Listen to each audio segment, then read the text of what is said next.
Hi எல்லாருக்கும் 5 நிமிடம் அறிவியலுக்கு மீண்டும் ஒரு முறை உங்களை வரவேற்கிறேன். சரி, வாங்க இன்னைக்கு டாபிக்குள்ள போகலாம். நாம இன்னைக்கு பேச போறது கஞ்சாவை பத்தி. ஆமாங்க, இது வெறும் ஒரு செடி மட்டும் இல்ல, இது ஒரு பல பில்லியன் டாலர் இண்டஸ்ட்ரி. அதே சமயம் சமூகத்துல ஒரு பெரிய விவாதத்தையே இது கலப்பியிருக்கு. இது எப்படி பாருங்களேன், இதே செடிதான் சாம்னு ஒரு குழந்தைக்கு ரொம்ப கொடூரமான வலிப்பு நோயிலிருந்து ஒரு புது வாழ்க்கையே கொடுத்திருக்கு. ஆனா அதே சமயம் போரினால் வந்த மன அழுத்தத்துக்கு, அதாவது PTSDக்கு இதையே மருந்தா பயன்படுத்தின ஷான் வோர்ஸ்லிங்கிற ஒரு ராணுவ வீரரை இதே கஞ்சா செயல் கண்பிருக்கு. இது எவ்ளோ பெரிய முரண்பாடு இல்லையா? சோ இன்னைக்கு நாம என்ன பண்ண போறோம்னா, இந்த எல்லா குழப்பங்களுக்கும் நடுவுல கஞ்சாவை பத்தின அந்த சிக்கலான உண்மையை தேட போறோம். அறிவியல் ரீதியா இதுக்கு என்ன பதில் இருக்குன்னு கொஞ்சம் ஆழமா பார்க்கலாம் வாங்க. முதல்ல கஞ்சாவோட நல்ல பக்கத்தை பார்க்கலாம். அதோட பிரமிக்க வைக்கிற மருத்துவ குணங்களை பத்தி பேசுவோம். இதோட ரகசியம் எங்கேயோ வெளியே இல்லங்க. ஆச்சரியமா இருக்கும், அது நம்ம உடம்புக்குள்ளேயே தான் இருக்கு. விஞ்ஞானிகள் என்ன கண்டுபிடிச்சிருக்காங்கன்னா, கஞ்சாவுல இருக்கிற THCன்னு ஒரு வேதிப்பொருள். அதோட முழு பேரு டெட்ரா ஹைட்ரோ கேனபினால். இது நம்ம உடம்புக்குள்ள ஏற்கனவே இருக்கிற எண்டோ கேனபினாய்ட் சிஸ்டம்னு ஒன்னு கூட போய் கனெக்ட் ஆகுது. இது ஒரு பெரிய நெட்வொர்க் மாதிரி. இந்த சிஸ்டத்தோட ஒரே ஒரு முக்கியமான வேலை என்ன தெரியுமா? ஹோமியோஸ்டாசிஸ். அடடே, பெரிய வார்த்தையா இருக்கேன்னு பார்க்காதீங்க. ரொம்ப சிம்பிள். நம்ம உடம்ப எப்பவும் பேலன்ஸ்டா, சமநிலையா வச்சுக்கிறது தான் அதோட வேலை. நிஜத்துல இந்த கனாபினாய்ட் ரிசெப்டார்ஸ் நம்ம உடம்புல எல்லா இடத்துலயும் இருக்கு. மூளையில இது ரொம்ப ரொம்ப அதிகம். அதனாலதான் கஞ்சா நம்ம மனநிலை, தூக்கம், பசின்னு பல விஷயங்கள பாதிக்குது. இங்கதான் ஒரு ட்விஸ்ட். நம்ம உடம்பே கஞ்சா மாதிரியான ஒரு மூலக்கூறை உருவாக்குது. அதுக்கு பேரு அனந்தாமைடு. சம்ஸ்கிருதத்துல ஆனந்தம் அப்படின்னா பேரானந்தம். நம்ம உடம்பே நமக்காக ஒரு பிளிஸ் மூலக்கூறை உருவாக்குது. சூப்பர்ல.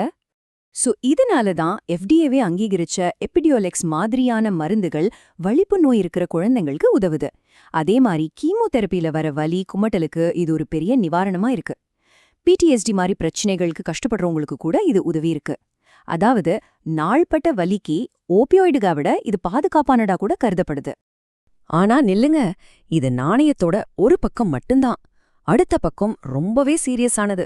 நம்ம உடல் நலத்துக்கு வர்ற ஆபத்துகள் ஒரு பக்கம், இன்னொரு பக்கம் இத குற்றமா பார்த்ததால ஏற்பட்ட மனித இழப்புகள்.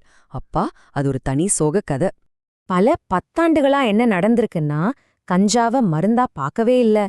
இத ஒரு காரணமா வச்சு லட்சக்கணக்கான மக்களை குற்றவாளிகளாக்கி ஜெயில தள்ளியிருக்காங்க. இத போதைப்பொருள் மீதான போர், அதாவது வார் ஆன் ட்ரக்ஸ்னு சொன்னாங்க. ஆனா இந்த போர்ல ஒரு பெரிய அநீதி நடந்திருக்கு. இங்க பாருங்க, கஞ்சா பயன்படுத்துறதுல வெள்ளை இனத்தவங்களும் சரி, கருப்பின மக்களும் சரி கிட்டத்தட்ட ஒரே அளவுல தான் இருக்காங்க. ஆனா கைது செய்யப்படுறதுல மட்டும் கருப்பின மக்கள் பல மடங்கு அதிகம். இது ஒவ்வொரு மாநிலத்திலயும் நடக்குது. இது நியாயமா? இது வெறும் நம்பர்ஸ் இல்ல, இது ஷான் வாஸ்லி மாதிரியான நிஜ மனிதர்களோட கதை. ஈராக் போர்ல சண்டையிட்ட ஒரு வீரர். அவரோட PTSDக்காக சட்டப்பூர்வமா மருத்துவ கஞ்சா வச்சிருந்தாரு. அதுக்காக அவருக்கு 5 வருஷம் ஜெயில் தண்டனை. யோசிச்சு பாருங்க, சிறைக்கு போறதுக்கு பதிலா மறுபடியும் போருக்கே போயிடுவேன்னு அவர் சொல்றாரு. அந்த அளவுக்கு இந்த சிஸ்டம் அவரோட வாழ்க்கையே புரட்டி போட்டுடுச்சு. இந்த சமூக அநீதியை தாண்டி நிஜமான உடல்நல பிரச்சனைகளும் இருக்கு. முக்கியமா வளரும் மூளைக்கு. எப்படி சொல்றதுன்னா, நம்ம உடம்புல இருக்கிற எண்டோ கேனாபினாய்டுகள் ரொம்ப துல்லியமா தேவைப்படுற இடத்துல மட்டும் வேலை செய்யற ஒரு ஸ்கேல்பல் மாதிரி.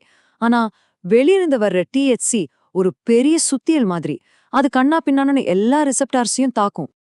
இது எப்போ ரொம்ப முக்கியம்னா டீனேஜ்லயும் கர்ப்ப காலத்திலயும் தான். ஏன்னா அந்த சமயத்துல தான் எண்டோகேனாபினாய்ட் சிஸ்டம் மூளைய செதுக்கி முக்கியமான இணைப்புகளை உருவாக்குது.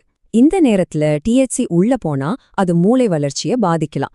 அது மட்டும் இல்லாம இத பயன்படுத்துறவங்கள்ல சுமார் 9% பேர் இதுக்கு அடிமையாக வாய்ப்பு இருக்குன்னு ஆய்வுகள் சொல்லுது. சரி, இதெல்லாம் கேட்டப்போ இப்ப நாம எங்க நிக்கிறோம்? ஒரு மாதிரி ஒரு முச்சந்தில நிக்கிற மாதிரி இருக்கு. ஒரு பக்கம் கஞ்சா ஒரு பெரிய வெல்னஸ் இண்டஸ்ட்ரியா வளர்ந்துட்டு இருக்கு. இன்னொரு பக்கம் இத குற்றமா பாக்கறதால பலரோட வாழ்க்கை நாசமாகுது. நம்ம இப்படி அதோட மருத்துவ பயன்களை பத்தி விவாதிச்சுட்டு இருக்கிற இந்த நேரத்திலயும் அந்த போதைப்பொருள் மீதான போர் இன்னும் முடியல. அமெரிக்கால ஒவ்வொரு 58 செகண்டுக்கும் ஒருத்தர் கஞ்சாவுக்காக கைது செய்யப்படுறாங்க. ஜஸ்ட் நினைச்சு பாருங்க. அப்போ இதுக்கு என்னதான் தீர்வு? நிபுணர்கள் சொல்றது 2 விஷயம்தான். ஒன்னு, பல வருஷமா தோல்வி அடைஞ்ச இந்த வார் ஆன் ட்ரக்ஸை நிறுத்தணும். பாதிக்கப்பட்டவங்களுக்கு நீதி கிடைக்கணும். 2வது, இந்த செடியை பத்தி முழுசா புரிஞ்சுக்க நிறைய அறிவியல் ஆய்வுகளுக்கு நிதி ஒதுக்கீட்டு செய்யணும். ஏன்னா உண்மை என்னன்னா நமக்கு இன்னும் நிறைய விஷயங்கள் தெரியாது. எந்த நோய்க்கு எவ்வளோ டோஸ் கொடுக்கணும், இதோட நீண்ட கால விளைவுகள் என்ன, இதுல இருக்கிற 400க்கும் மேற்பட்ட சேர்மங்கள்ல எது நல்லது எது கெட்டது, இந்த மாதிரி எக்கச்சக்க கேள்விகளுக்கு இன்னும் பதில் இல்ல. ஆனா அறிவியல் பதில் கண்டுபிடிக்கிறதுக்கு முன்னாடியே புது புது பொருட்கள் மார்க்கெட்டுக்கு வந்துகிட்டே இருக்கு. சோ நம்ம புரிஞ்சுக்க வேண்டிய முக்கியமான விஷயம் இதுதான். கஞ்சாங்கிறது நல்லது இல்ல கெட்டதுன்னு ஒரே வார்த்தையில சொல்லிட முடியாது. அதை சரியா அணுகணும்னா நாம அதோட சிக்கலான அறிவியலையும் ஆழமா புரிஞ்சுக்கணும்.